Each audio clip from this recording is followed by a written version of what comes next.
We are back at it again here with another video with Invest for Tomorrow. To the first time viewers and investors, welcome to the channel. To all subscribers, welcome back. All I ask for in return is for you to smash that like button, telling me know you watch this video. Helps out the YouTube channel and lets me know you appreciate the time and effort I put into making these videos. So here we are with DWAC, Digital World Acquisition Corp, and the stock has had a very volatile day.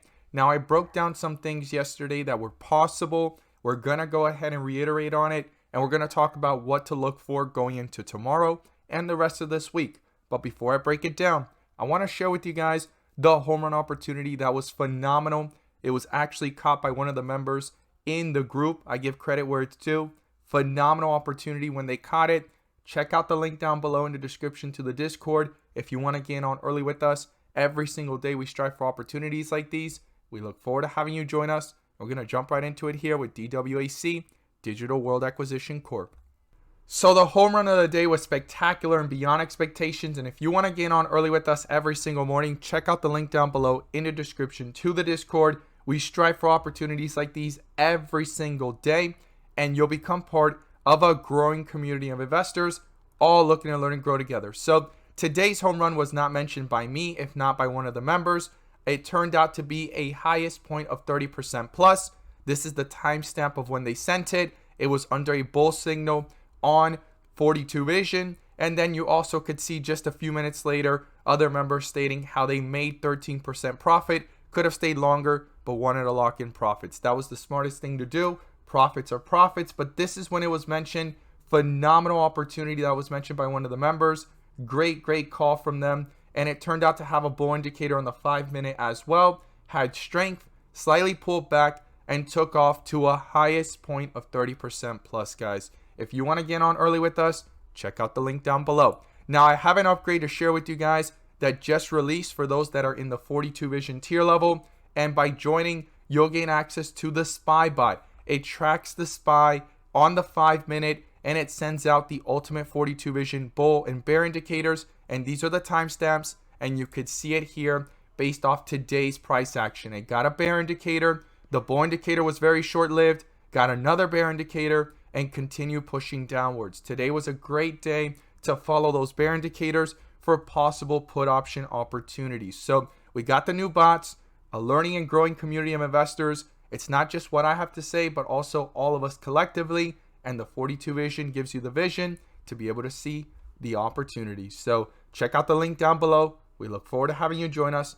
Let's jump into these charts. So here we are with DWAC, Digital World Acquisition Corp. And in yesterday's video, I pointed out some key things that were going on based off of 42 Vision and the previous history in the charts, right? And I'm going to go ahead and share with you guys again here. And I'm going to pull up Ultimate 42 Vision. By the way, you can now gain access to it as well. The link is down below in the description. It gains you access to the daily watch list, weekly watch list, and a community of investors all looking to learn and grow together, as well as the bull and bear indicators to be able to navigate through the volatility with confidence, remove the guessing, focus in on what really matters, and maximize on opportunities with the clarity that it brings within the charts, guys. So you have that bull indicator that was here since the 10th. I stated I would be watching on the 30-minute if it switched over to a bear indicator. And if that happened, we needed to watch this carefully. And that today was a day that it could possibly pull back, but I don't see any pullback here. Even if it goes back down towards maybe 61, if it breaks through that, we got to talk about other support levels, which we're going to look at down here. But if it stays above 60, 61, it could be a healthy pullback.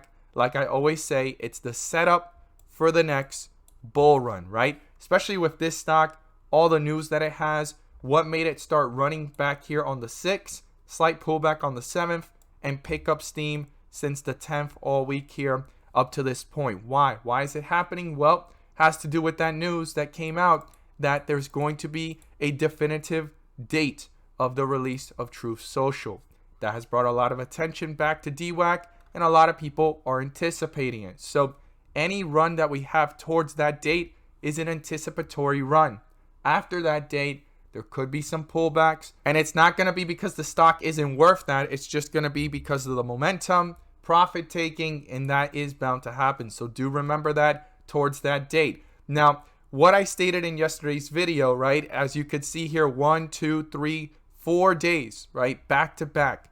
And in yesterday's video, it was 3 days. And I stated that usually after the third day, we have seen DWAC pull back. And it did that here, right? Right here. 1, 2, 3 days, right? It started pulling back. Then you also can come back over here, and it didn't really last more than 3 days. It had 2 days of upward trend, try to come back up, and it's just been downward since. And every single time it comes back up, it's lasted between 2 to 4 days, 2 to 3 days, and then consolidation sideways. But the main thing that really is a vivid picture, it's almost like a mini version of what's happening right now, right? Went up, came down, pulled up for 3 days, right? Remember that. Went up, came down, pulled up for 3 days, and look what happened after, right? You could see it right here, pulling downwards, right? Now let me zoom out and let's go over to the bigger picture. So it went up, right? And it pulled down, went up for 3 days. Well, almost 4. And today was the pullback. Now, is it going to pull back drastically like it did here? That's not guaranteed, and that's not something that I'm focusing on. But this has a bear indicator now. It got a bear indicator after the third day, and on the fourth day started pulling downwards, and we need to see if it's going to react the same. Now, a lot of investors are not anticipating anything like that. I don't even see anything like that for now because things are very different on this run compared to why it ran here. And also we have support levels to watch before even being a concern, right? Because right now this is actually having a definitive date, okay, that's going to be released. That's big news.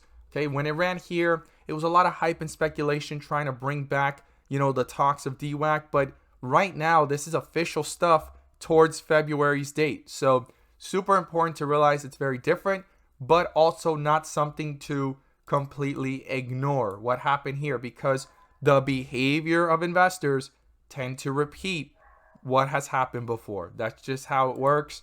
You can always go back and see investors' behavior, and it could also give you something to gauge in on what could happen next. So on the 30-minute, we got the bear indicator. So the support level is down here at 63 and 61, $60, anywhere between $60 to $63. We need to see the bulls try to fight and come back up. If those both get torn down, 63 all the way through 60, and we fall back into the 50s, that is going to be something that can show a sign of weakness. But when it's pulling back, if that does happen, this could be the setup for the next bull run because I don't think this is it.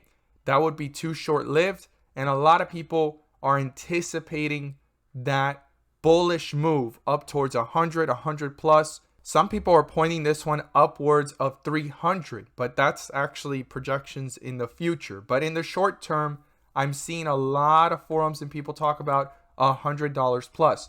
Now, if I pull up here the 4-hour, you could see that things are still strong, right? It's under a bull indicator, a lot of strength, but the beginning of the red borders has begun. And look what happened last time. It popped up once and it shifted quickly into red. That's what we need to avoid. We don't want to see these red pop up. So far red has not popped up. That's what I'm going to be watching for going into tomorrow, moving forward, to track and see how much weakness is bound to happen and if a bear indicator pops up fairly quickly. So super important to remember that. Now on the 1 day, things are still pretty strong. But the last time that we had strength, I stated in yesterday's video as well, we had 1, 2, 3 back to back, right? Back to back. And then it shifted quickly into red borders. You could see it right there. So we want to avoid that as well. We don't want to see that happen based off the history of the chart again. We want this to continue in that upward bullish direction, hold support, have strength, keep going higher. So let me pull up here the support levels again so you guys can see it. We have 61 down here, so $60, 61 give or take, and the first one before it is 63. And in that tight spot, I would watch carefully what is going on. To the upside, we want to see this break towards 74, and I stated in yesterday's video that we had resistance levels of $77 that are important. So anything close to that or anything right there at it that keeps creating rejections could be a huge wall stopping the bulls from going higher. They need to break towards 77 and most importantly $80, and then we can start reanalyzing higher levels towards 100, guys. I look forward to seeing your thoughts down below, and as always, thank you guys so much for watching, and let's make some money.